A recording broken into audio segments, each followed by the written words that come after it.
வணக்கம். நான் மேகா கோவர்த்தன் ரெட்டி, ஒரு அரசியல் பொருளாதார நிபுணர். என் வேலை என்னன்னா, டேட்டாவை வச்சு ஒவ்வொரு தொகுதியோட கதையையும், அங்க இருக்கிற மக்களோட கனவுகளையும், அவங்க சந்திக்கிற சவால்களையும் புரிஞ்சுக்கிறது தான். இன்னைக்கு நாம புவனகிரியோட இதயத்துக்குள்ள போக போறோம். படிப்பு இருந்தும் வாய்ப்புகள் கிடைக்காம தவிக்கிற ஒரு மண்ணோட கதை இது. புவனகிரி இது வெறும் ஒரு தொகுதி பெயர் இல்ல, இது பெரும்பாலும் ஒரு கிராமப்புற பகுதி. இங்க வாழ்க்கைங்கிறது மண்ணோடும் பருவகாலங்களோடும் விவசாயத்தோடும் ரொம்ப ஆழமா பிணைஞ்சிருக்கு.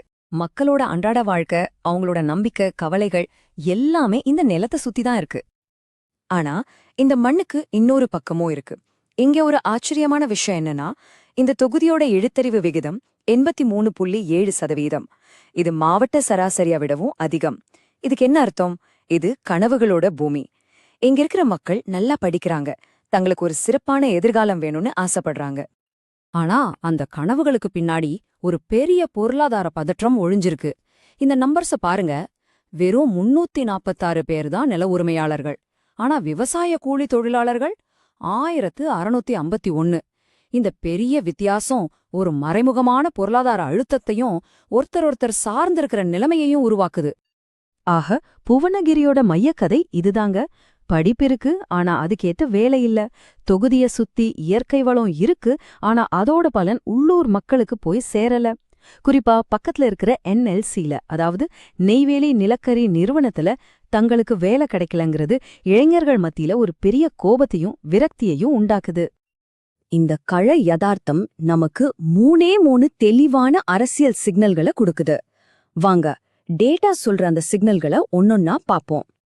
முதல் சிக்னல், ஒருவேளை இதுதான் எல்லாத்தையும் விட முக்கியம், நம்பிக்கை பற்றாக்குறை. இப்போ இருக்கிற MLA NLCக்காக நிலம் கொடுத்த குடும்பங்களுக்கு முன்னுரிமையில வேலை வாங்கி தரேன்னு ஒரு வாக்குறுதி கொடுத்தாரு. ஆனா அந்த வாக்குறுதி இன்னைக்கு வரைக்கும் காத்துல தான் இருக்கு. இது வெறும் ஒரு பாலிசி ஃபெயிலியர் இல்ல, இது அந்த சமூகத்தோட மனசுல விழுந்த ஒரு ஆழமான காயம், ஒரு நம்பிக்கை துரோகம். ரெண்டாவது சிக்னல், இங்க மக்கள் தீர்ப்பு ரொம்பவே நுட்பமானது. 2021 தேர்தல் முடிவுகளை பாருங்க.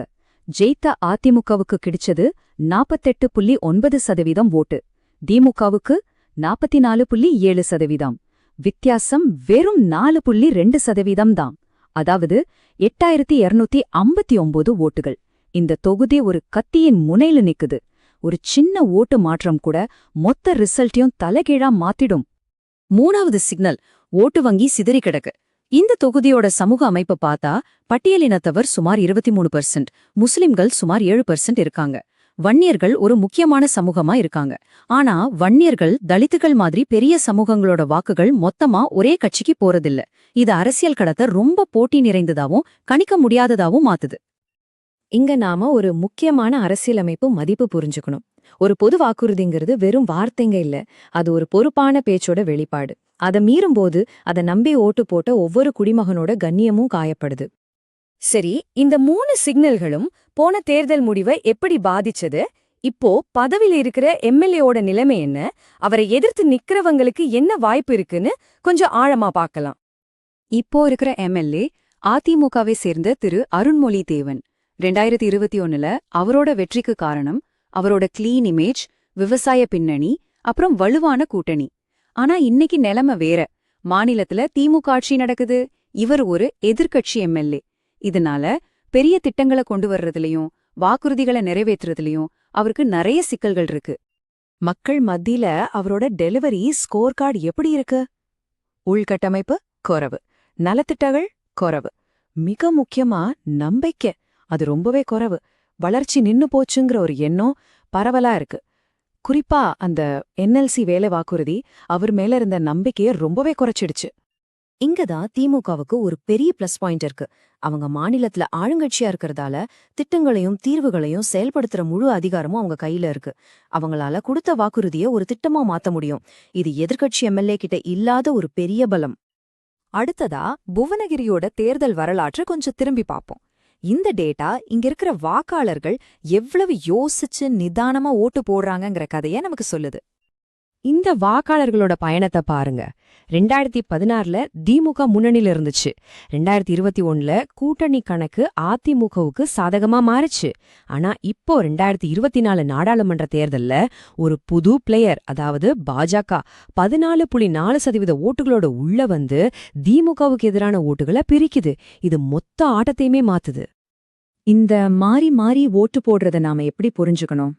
புவனகிரி வாக்காளர் ஒரு கட்சிக்கு வாழ்நாள் முழுக்க விசுவாசமா இல்ல.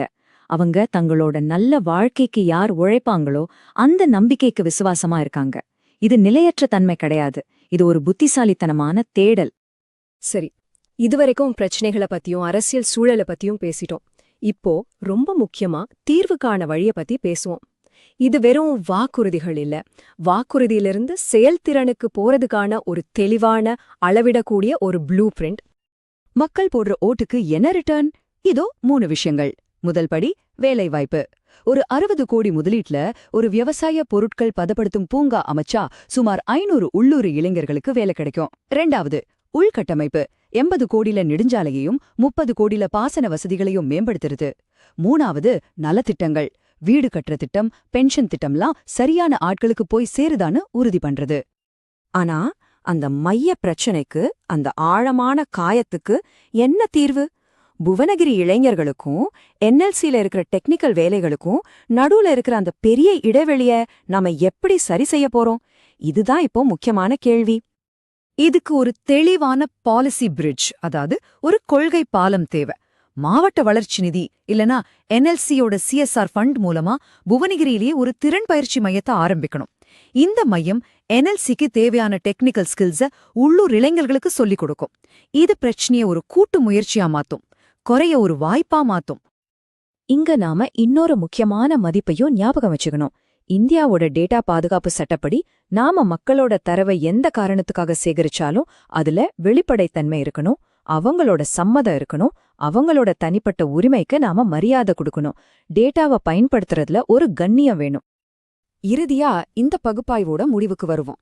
புவனகிரியோட அரசியல் களம் இப்போ எப்படி இருக்கு?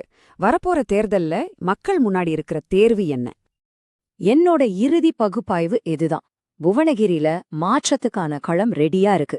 வெற்றி யாருக்குன்னா, வேலைவாய்ப்பு, தண்ணீர், ரோடுன்னு மக்களோட அடிப்படை பிரச்சனைகளுக்கு யார் ஒரு நம்பகமான, நேர்மையான, செயல்படுத்தக்கூடிய திட்டத்தை கொடுக்கறாங்களோ அவங்களுக்கு தான். இது வெறும் வெற்று கோஷங்களுக்கான நேரம் இல்ல, செயல் திட்டத்துக்கான நேரம். புவனகிரி மக்கள் சாத்தியமில்லாத எதையும் கேட்கல. அவங்க பிள்ளைங்களுக்கு ஒரு வேலை, அவங்க நிலத்துக்கு தண்ணி, அவங்க ஊருக்கு ஒரு நல்ல ரோடு, இப்படி ஒரு நியாயமான வாய்ப்பைத்தான் கேக்குறாங்க. அந்த நியாயமான வாய்ப்பை உருவாக்குறது தான் அரசியலோட உண்மையான நோக்கம்.